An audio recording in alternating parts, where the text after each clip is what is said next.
Hey everyone, welcome to Legends and More, the podcast. I'm your host, Luke Legend. Today I have Indianapolis's MX drag pop star. It's Brentlee Bich. Hi Brentlee. Hi, Luke. How are you? Thank you for having me. I am fantastic. I'm so excited you're here. I just love you. You're an amazing person, and I'm Oh, glad you're I here love with us. you. Thank you. Tell our listeners, who are you? What do you do, Brentlee? Who am I? Well, who is really any of us, Luke? I'm just kidding. I mean, that's I'm that's that's fair. That's fair.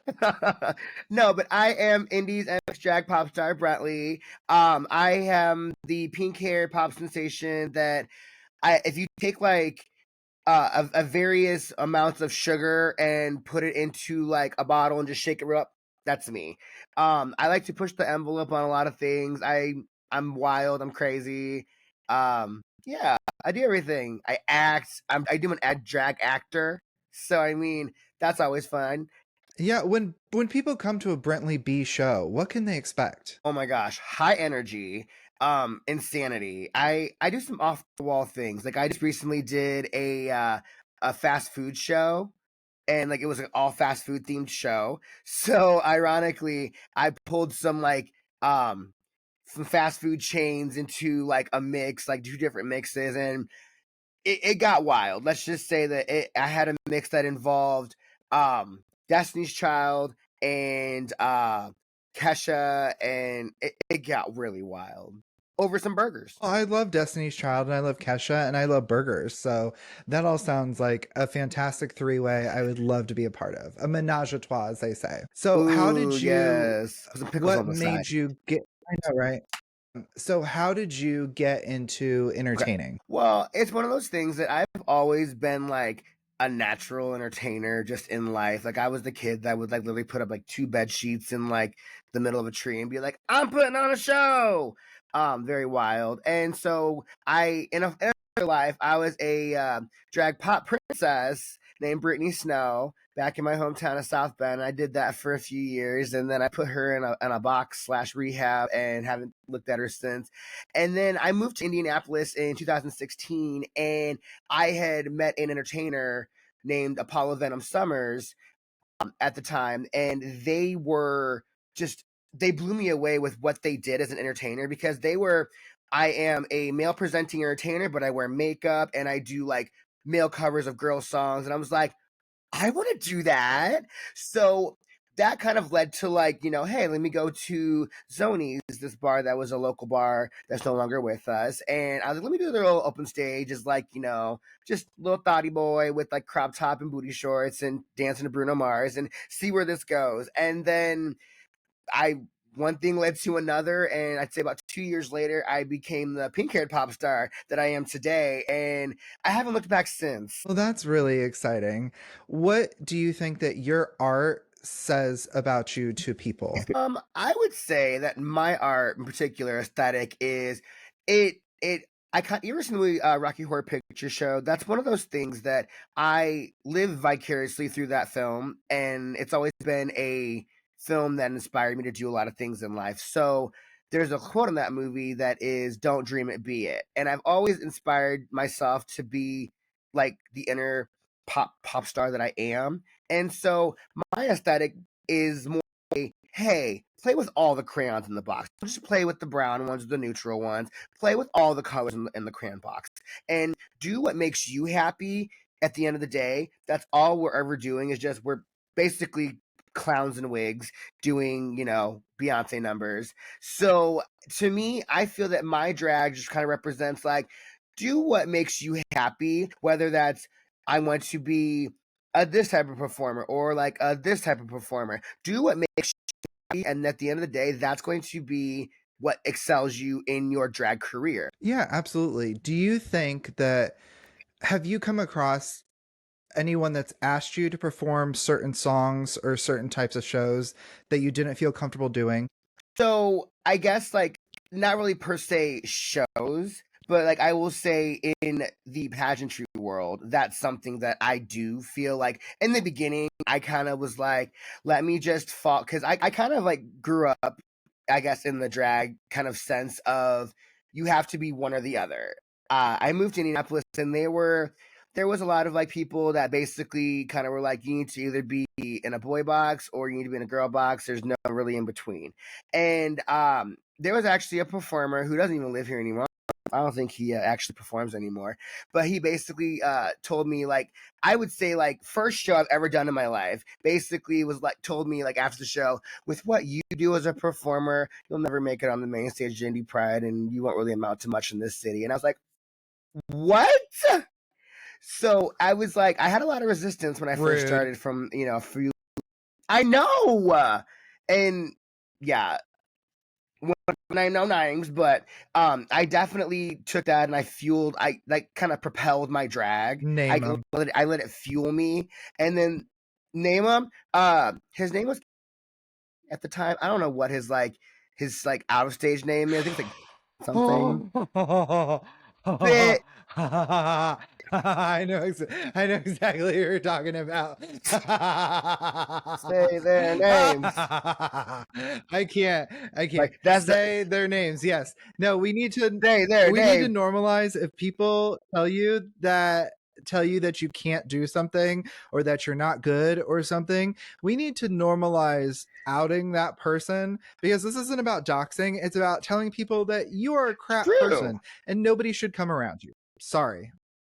Absolutely. Like, and it's one of those things that I'm not trying to be that person, but like, if you are familiar with that person, for them to say that to me, mama. T. And then there was a That's absolute T. T. Like, yeah. And then there was another drag queen who she doesn't even work here anymore. Apparently, she works in like dive bars and like the sticks. Alana Steele, who basically I'd say maybe like a month or two into doing drag, I kind of got a little more bolder with my makeup because I was working at Sephora at the time, because that's how you transition into drag, working at like a MAC counter, like a Sephora counter kind of thing. And so I basically was experimenting with makeup. And I remember one show, I'm sitting there just kind of adding a little bit of like, browns and neutrals. This is my brown neutral phase. I know. And she literally just comes down and she goes, I wish we could go to a time when boys did boy things and didn't wear makeup and didn't do like girl mixes and stuff. And I was like, I did Oh, nothing to you. And so oh, again, I that took that and sucks. I added that to the gas, and I literally let that propel me and fuel me. And that's literally whenever like I'm down and like I need like a kick in the pants of like, why are you doing this, or this is what you're doing this for. I think about like basically 2-year old Brentlee, just hearing that from people in the community like that and just being like, this is why you are here. This is why you are doing this today, for them. I mean, I love Alana Steele. I think that what she said was absolute cringe. I think Alana is one of those older queens from back in the olden days. Love her. But she's Mm-hmm. definitely one of the Someone has um to. she's an older gay. I mean, I enjoy her as a performer. I think her performance style is really good. I don't know about her as a person, but I'm also a person that's always been able to separate the performer from their personal beliefs, Mm-hmm. which is difficult. Not True. everyone can do that. So I about 2 years. Oh, was it 204? About 2 years ago, 2020, I was crowned Indies MX Indie Pride, and with that title, it definitely gave me a sense of a community that I was a part of, but it let me be a voice and kind of like a part of it even more. So with being the MX, I got to like go out into the community and do like events like Pet Pride and like events that were community based, and it was one of those things that I had basically. I know a lot of people because I'm a very like social butterfly person, but it was really neat to go to these events and meet people I've never met before who know me, but I don't know them, and to meet them face to face. It was one of those things that I definitely had like a more like deeper connection with the community because I was kind of one of the faces of that period. And it just, to me, the community is something that I feel that all drag communities needs to be stronger. I feel that we spend too much tearing each other down instead of uplifting each other. And again, going back to kind of my aesthetic, that's kind of one thing that I try to do with my aesthetic is that I try to uplift people as opposed to tear them down because that's just not my nature.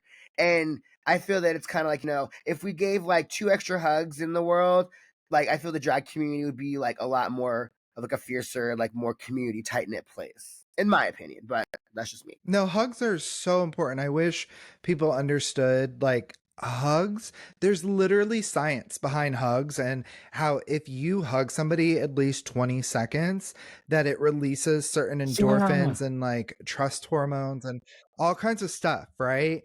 And I just think that Yeah. there would be a lot less confrontation in the world if we normalized hugs. Like, But people in America have gotten so used to not touching and like that's gay and blah blah blah blah blah.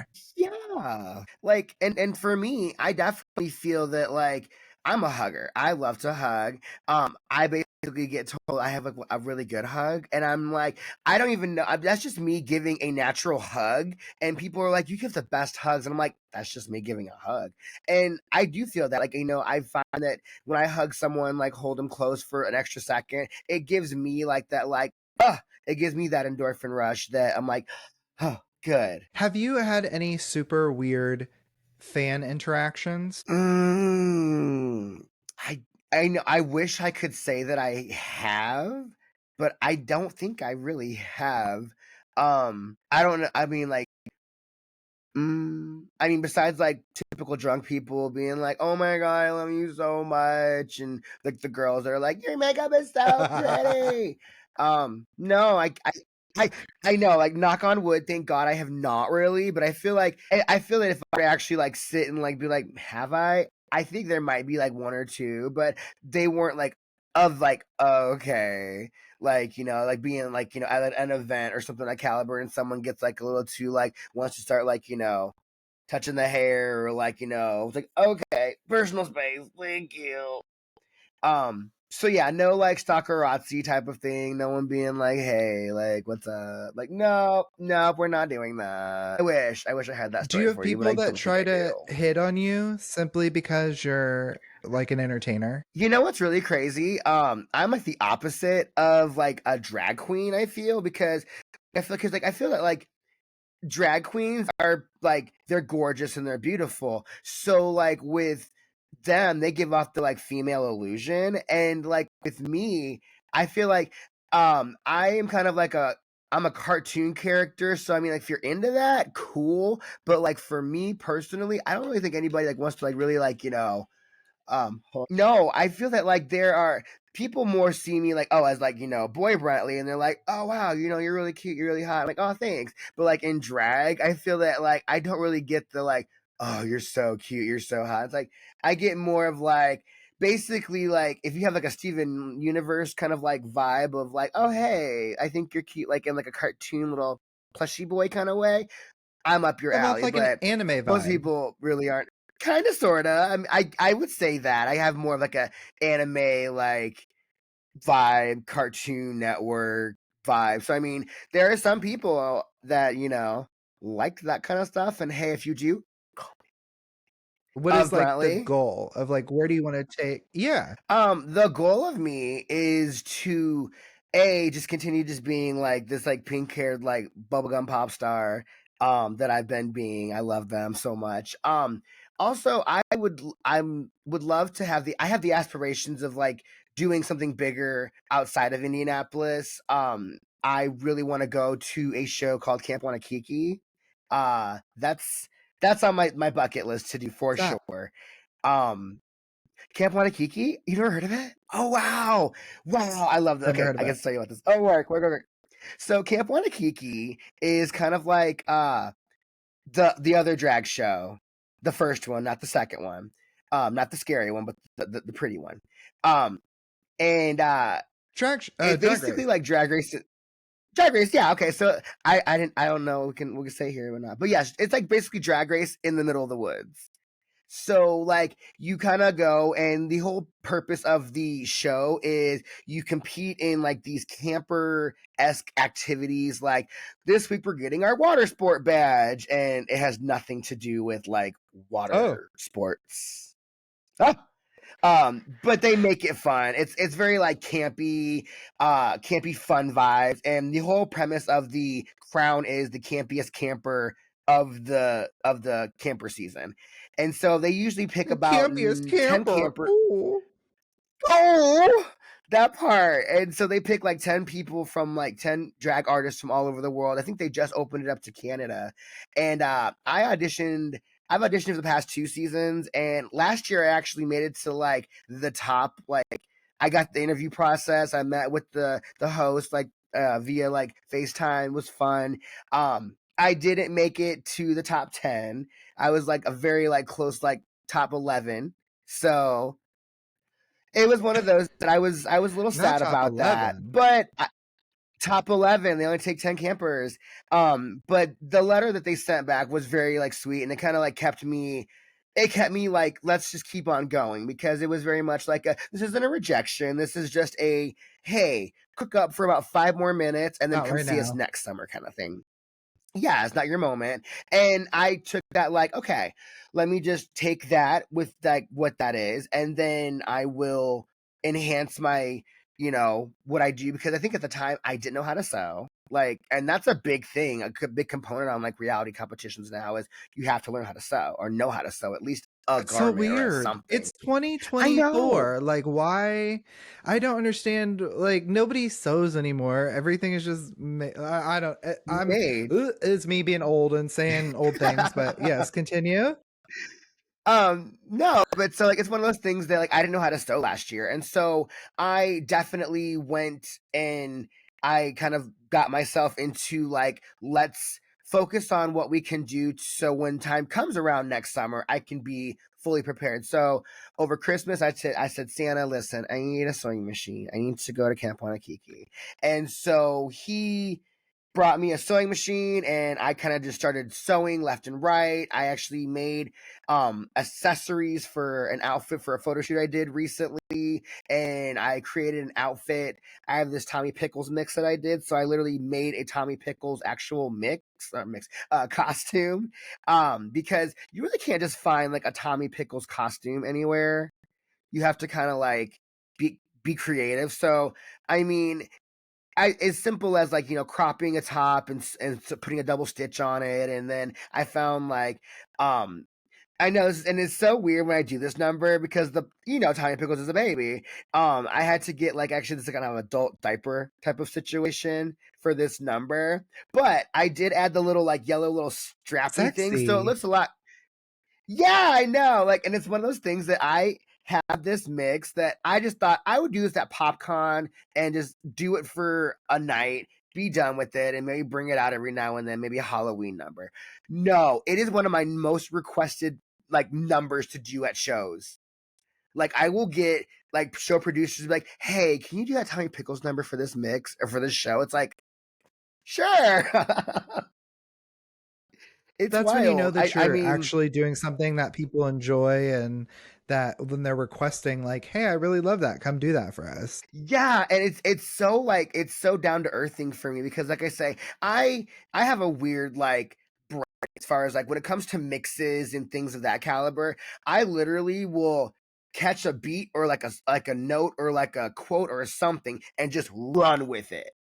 Like I said, going back to that fast food show, I literally made an entire mix out of the excuse me, lady. I literally made a whole mix based off of just her, off of a 30 So, second like. do you do your own? You do your all your own makeup, clothing, and music? So I do my I clothing. I'm getting to like the garment portion of it, but I do make my own accessories, and I have made a few costumes myself, so I can add, damn seamstress to the resume. But yeah, I feel like I'm becoming like more of a triple threat than I thought I was. Because now I can sew, I can make my own mixes, I can, do. The only thing I can't do right now is jump split and style a wig. Once I learn those two things, over for these. Yeah, I'm always saying, I may not be the best right now, but once I lose weight and I get my mental health in order and I repair my childhood trauma and I become cute and also have surgery and this and that, it's over for all of you. Over for you. Like literally, Over like for all it's of one of you. those that they're not. I mean, I know there's a lot of like it's over for all of you. I mean, there are queens in the city who I will say their names happily. Aurora, she is someone who Oh, she's done. damn. Or Aurora, I love her so much. She does her own wigs. I know she She's styles a lot so of her own pretty. She's costuming. so pretty. Oh my god, so gorgeous. And She's Universe Dela stunning. She looks Cruz, like a supermodel. stunning baby, and she does her own makeup. As far as like her looks are so over the top, and I'm like, where do you get inspired? And she's like, I don't know, girl, I just start painting. It's like, I love it. And so she's also someone who does their own wigs, and they both do wigs for the girls in the community. And it's just like, y'all are just so talented in like many facets. And I love seeing performers who are talented in just, not doing one thing. Like I love people who like, I can sew my own outfits. I can do the XYZ and make my own mixes. And it kind of goes back also to like the drag slash burlesque community, because the burlesque community, they're the ones. I know we're going off of like the drag path, but they're just as much as like drag performers as like we are. The amount that they put into their For like sure. looks and costuming and things of that nature, it's like I take notes from them. Like whenever I need like what should I do or how should I execute this, I look to a burlesque performer, and I'm friends with so many of them.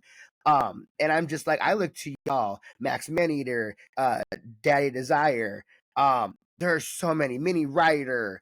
There are a lot of performers who they are burlesque performers, and they are amazing entertainers, like phenomenal entertainers. And I just, whenever I need like a little shot in the arm, I look to them. So I tell this to like the drag performers. If you ever need like a little boost of like, what can I do to up my level of my, my drag, talk to a burlesque performer. They'll get you right. Absolutely. I feel like I started watching Drag Race when season 3 came out when I was in college, showing you what a dinosaur I am. Bloop, bloop, bloop. Okay. I was a freshman in college, Stop. and I feel like from then until now, there's been so much evolution in the entertaining world around the makeup has become elevated, the hair has become elevated, the Oh my gowns have become gosh. elevated, and it's so crazy to me because at the time it was pretty crunchy, out of the box, shake and go, gluing some Rue rhinestones to a 21. trash bag kind of thing. Yeah. And now it's like I see people that used to be so crunchy, like I, oh, I'm not going to say their name, but there are people that have progressed in the community where I thought, oh, you're just a pretty basic performer, to now I'm like, oh, they're definitely getting on Drag Race. I mean, the evolution of the hair, the makeup, the body, the performance, it's all become so elevated. And I think that the show has really pushed entertainers to their limit. Oh my gosh, yeah, like it's crazy. And I mean, I'm not trying to say this in like a mean way, but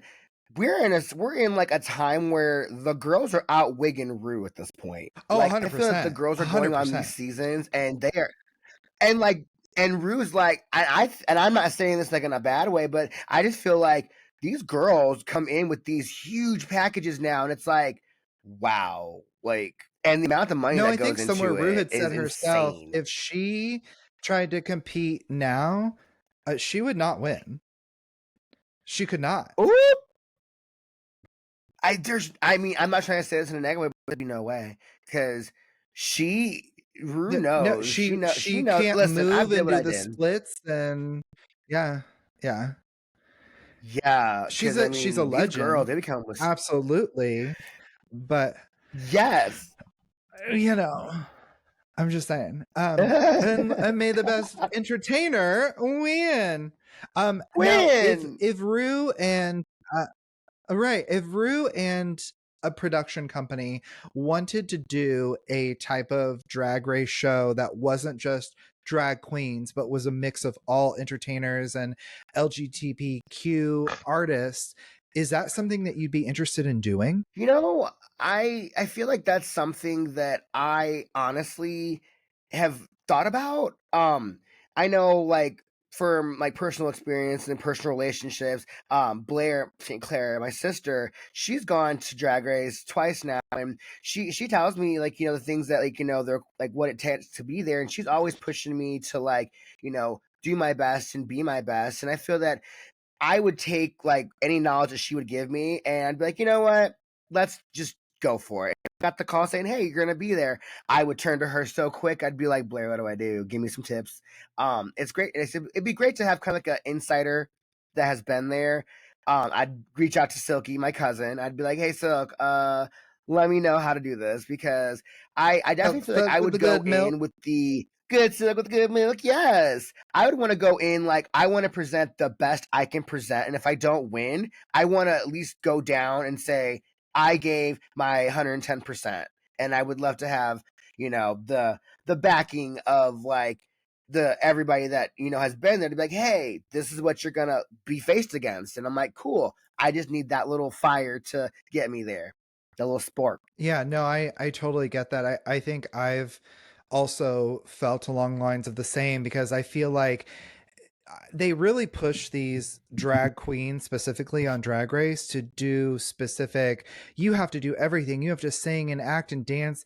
Well, not everyone that does that needs to put on a wig and all kinds of crazy stuff. You can still be an incredible entertainer and not identify as a drag queen or as a drag entertainment artist, you know what I mean? Oh yeah, absolutely. There are so many people that I know. Like I'm a part of a local drag production company, Indie Drag Theater, where we take the classic musical genre and we kind of gender bend it, give it a drag twist. And there are people that I've met in doing this that they are like, I'm just a person that enjoys the craft and the artistry of drag, and I want to just try it and just see where it takes me. And I love that. I love that we have outlets now where things can be like, oh, I have this opportunity to do something like this and step out of my box because we do have people who are like they're not direct performers. They are people who I've worked in theater and I like to act, but we kind of push them to be like, oh, I have to be in drag to do this. I get to be in drag to do this, and then they get the bug. They get bit by the bug, and then they want to be like, oh, let me Oh, throw for out a sure. wig and a lash. It's like your one like your one friend on like Halloween that like he has like too many tequila shots and he finds your one friend's like wig. It's like let me try her on, and then like 3 months later, I like haven't nose decided case what I'm going Maze to back on do the for Halloween this stage. year. What are you going to do? I have no idea. Like, and it's crazy because it's coming up so fast. It's coming up so fast. Like, where is this year gone? Really is. Like the fact that I we don't know. are Jesus took it. something, because the fact that we are like in damn near what September, August. I don't even know. We are late in the year right now. Let's just say it Almost like that. We are late in the 2025. year. Almost Twenty 2025. 25 point based Isn't that system. in That's my. Listen, I have to tell you a story about my age. Are you ready for this? Oh my god! Here we go. So, I went to a Okay. preseason football game and the the Colts now Which at one's Lucas that? Oil Stadium, they put these videos the football. Okay, that one. That one. Yeah, yeah. So they put these videos now on screen and they were doing these viral kind of concepts where they were talking about like, can you guess this song? Can you guess what this painting is of? And they legit had, can you guess this song? And all the players put on headphones and they were listening to it and it said a throwback song. And the throwback song was 2008. It said Lady Gaga No. Poker Face, and they were all trying to guess the song. and they were like, "Who is this? I'm not sure who this is. Is this Katy Perry?" And they didn't know. And I just looked Ew. over at Joey and I said, "Excuse me?" I said, "This is the most homophobic hate attack I have ever had against me." And he said, "Baby, 2008 was 16 years ago." And I said, "You know what? You can go and screw yourself. That is Okay? I don't want to hear that." wild. It's like it feels like yesterday that Poker Face came out, and one of the players was Oh my even like, god. this takes me back to sitting in my mom's car when I was a kid. Oh my god, I want to strangle him. Ugh! Oh my To god. be It's young so funny again. too because like they're to be young again, young and gay again. But no, like that's the tea. Like I feel like I listen to like a lot of like I really don't listen to like the radio too much. I listen to like kind of podcasts and like things of that nature. But like when I'm like just sometimes like I'll just listen to what's on the radio. It's like the Sunny 101.5 kind of like vibe, which is like the all mixture of everybody, and they'll be like, oh, they'll say throw it back, and it'll be like something from like 2001, and I'm just like, since when is this a throwback? Like for me, a throwback would be like maybe like Britney Spears' "Baby One More Time" or like NSYNC's "I Want You Back," something of that caliber. But like 2002, they're saying like, oh yeah, this is a throwback. Like, I mean, it makes damn, sense because in the late 90s and early 2000s, we were listening to oldies rock stations that were playing 80s songs. And at the time, we're like, oh, right? yeah, a throwback, blah, blah. But now it's like, what do you mean? Like, I was just in high school like a few months ago. So playing Kesha's TikTok, That like, part. that is And like from a year ago. What do you mean? yes, yes. Like that is so wild to me. Like I'll be on like TikTok. Speaking of TikTok, I'll be on TikTok and like you'll see these like young influencers just like jelly jam into like this song. It's like, oh my god, this song is so cool. And I'm just like, yeah, this was like definitely like my high school. Or when they play like TLC and the people that are like grown adults now are like, "Oh, this is cute. What is this?" I'm like, "What do you mean what is this? This is like this came out like a year ago. What are you talking about?"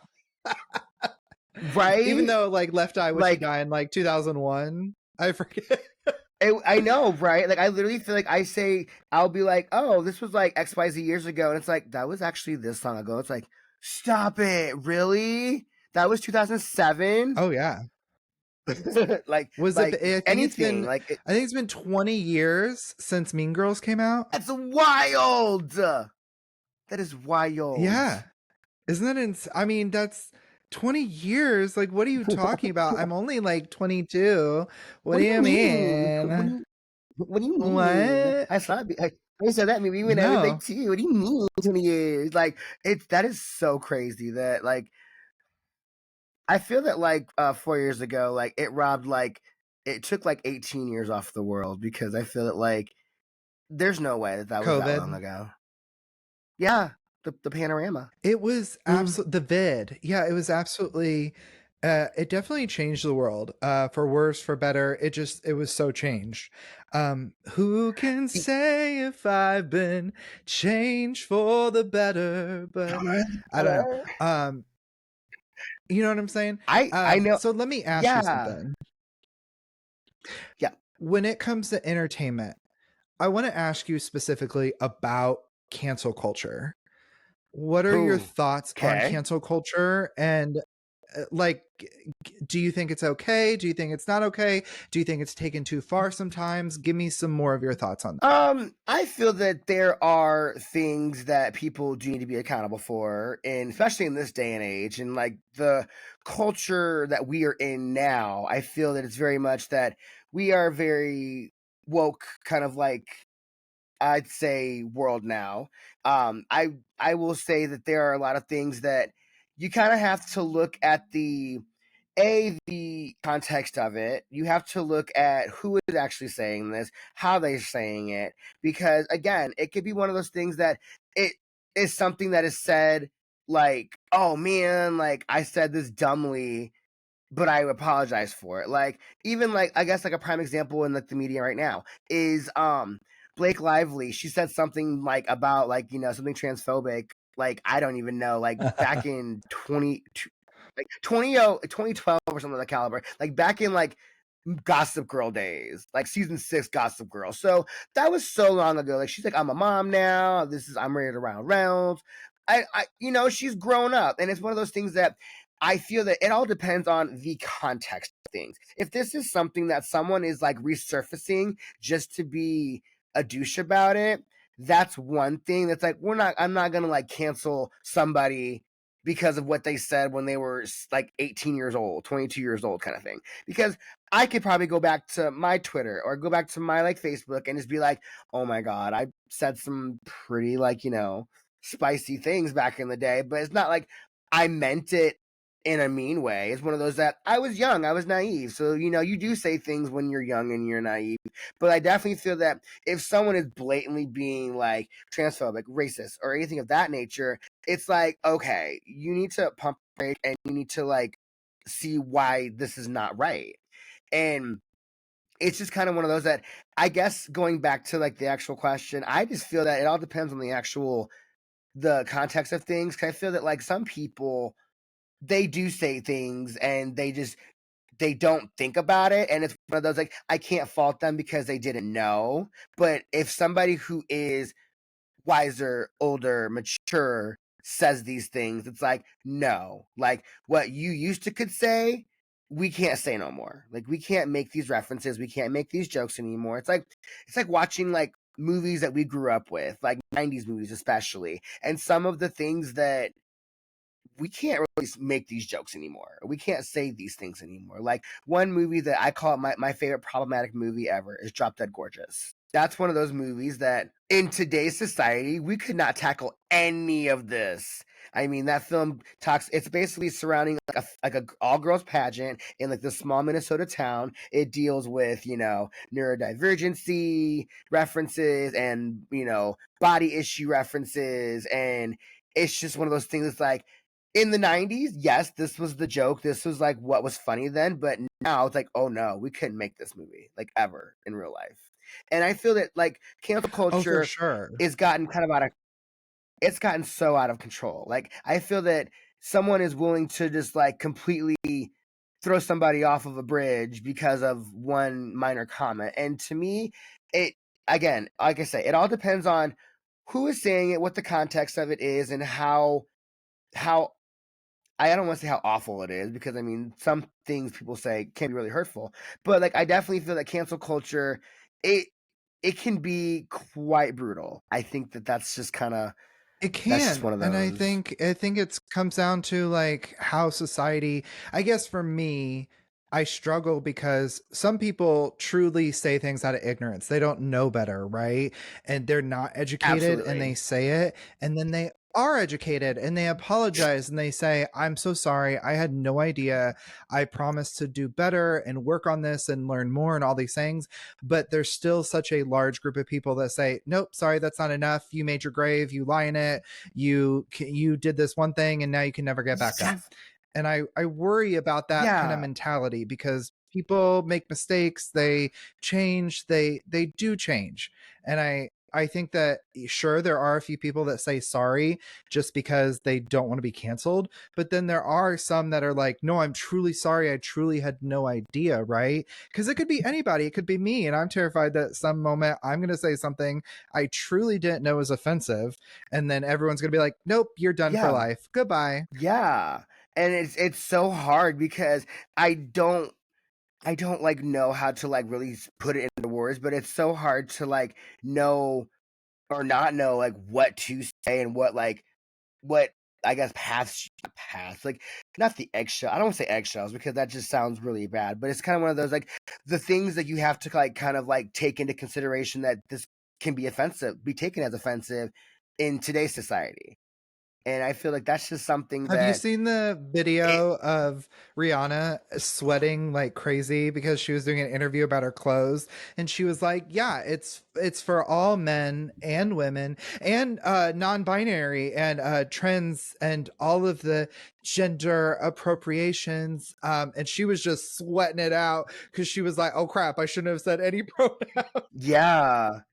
And I mean, something like that, it's just like I feel like I get where she's coming from. Like I feel that she was trying to safety net herself, but then it just kind of like, oh no, oh no, oh no, oh no. Like it kind of like it's like the pot boiled over. Like I feel that she again, someone like her, it's like I know where her heart is when she said that or when she says stuff like that because she wants to include everybody. But to an trained ear, they're gonna be like, oh, okay, Rihanna. Well, it made me laugh when I watch. It makes me laugh every time I watch that clip of Jimmy Fallon and RuPaul, and he was like, "So you were the first drag queen on the Queen. cover of Vogue," and Ru is like, "Drag queen, drag queen." And if you zoom in on Jimmy's face, he looks like he is about to poop himself so hard. He's like, he saw his entire career Oh, flash before his eyes, and he was like, "I just said the wrong thing. I'm about to be literally. canceled."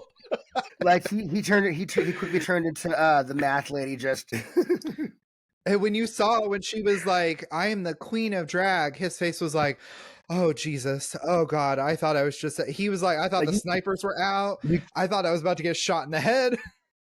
oh yeah, Raven was ready to throw that makeup brush at his head, the pointy end. Oh, 100%. But Oh, he yeah, was no, terrified. But yeah, yeah, it makes me laugh, but it also makes me sad too, right? Because we should be having conversations and being open to hearing feedback and criticism. But I think that's on both ends of the spectrum, right? Both sides need to be willing to be absolutely, open to listening, because we as liberals for cannot sure. expect conservatives to be open if we're not going to be open, you know? Exactly. Like to me, and that kind of is something too that I look back at, I kind of bring back to community because like I said before, like I feel that we're a community that like we're too busy like fighting each other or like tearing each other down. And I'm not saying it's just like indie community. I'm saying like just the drag community in as a Like whole we did with umbrella. Like I earlier. feel that That's fine. that's fine. Whatever. Um, he deserved it. He deserved it.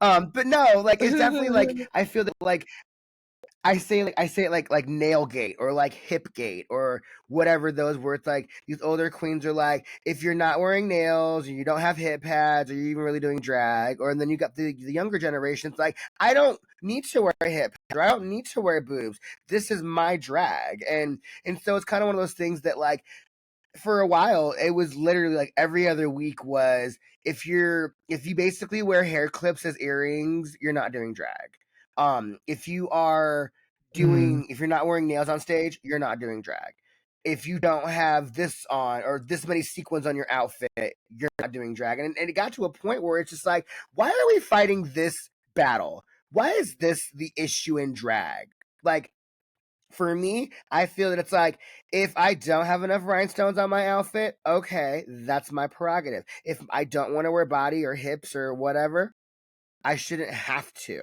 It's just like I feel that like with the drag community, you could just sit down and just kind of become one and because to me I feel that if the older queens are like so tired of seeing like queens that don't do this queens that don't do that well then it's like why don't you like maybe mentor us instead of like tearing us down why don't you say hey let me show you like you may not want to wear boobs but how about we wear thing you can maybe help you I don't know how like no, I know it sounds ridiculous, but I've always wanted to see like a town hall of like queens and stuff together sitting down and talking yeah. about like all together and talking about it, because I feel like it could be so beneficial to the community. And I feel like we've had something like this. But I feel like it was one of those that yeah, we all sat in kind of like a Zoom meeting for like 2 hours and was like, this is how I feel. What about this? And da da da da da. And then once that town hall meeting was over, 2 days later, we're back to where we're back to point A. And it's like, so okay, Right. we just basically wasted 2 hours of our lives on Monday, and here it is Wednesday, and we're still fighting about hair clips and as earrings. So what would So be, as an yeah, entertainer, what would be your advice to somebody that is thinking about entertainment or wants to be in entertainment? What's your advice to them? well, we're full, so try again later. But leave your resume with the receptionist, and we'll call you. No, I'm just kidding. No, I would just say if you want to start drag or you want to start doing entertainment, do it because you want to do it, not because you want to be on Drag Race or not because you want to do it for the money. I feel like with like drag these days, it could either be I only want to start drag because I just want to make a bunch of money and be, pretty, or I want I want to go on Drag Race. That's why I want to start drag. And I feel like that's one thing that I started doing drag because I just wanted just to be a pop star. I just wanted to be that pink haired little like crazy pop star fantasy and just do what I do for fun. And I mean, yeah, it's taking me to places that I've never thought I would dream of. Like this December, I'm going to Austin's International Drag Festival and I'm performing. Like never in a million years I think I'd be performing at something like that. And I just feel that like with drag, do it because you want to do it. Do it because you have a passion for it. You have a love for the art. You have a love for the world itself of drag, because the world of drag it's so vast these days. It's not cookie cutter anymore. Like we've got so many different brands and aesthetics. We've got like your clowns, we've got your spooky, your alternative performers, we've got people who are all over the place, like me. I'm all over the place. And then you have people who is like, I just want to just kind of just be like the classic performer, and that's cool too because all drag is valid, nails or hips or not, all drag is valid. And so like for me, I just say start drag because you want to and you appreciate the art and want to just use your God given talents to entertain the world, and don't do it because I want to be on Drag Race someday. Right, absolutely. So where can people find you, Brentlee? Where can they find you online? Where they can see your shows? Where can they go?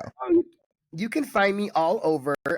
First and foremost, you can find me on Instagram, TikTok, and uh yeah, all the social media platforms at it's Brentlee Bich, all one word. You can find me there. You can also tune into my podcast, Popcorn a Pop Star.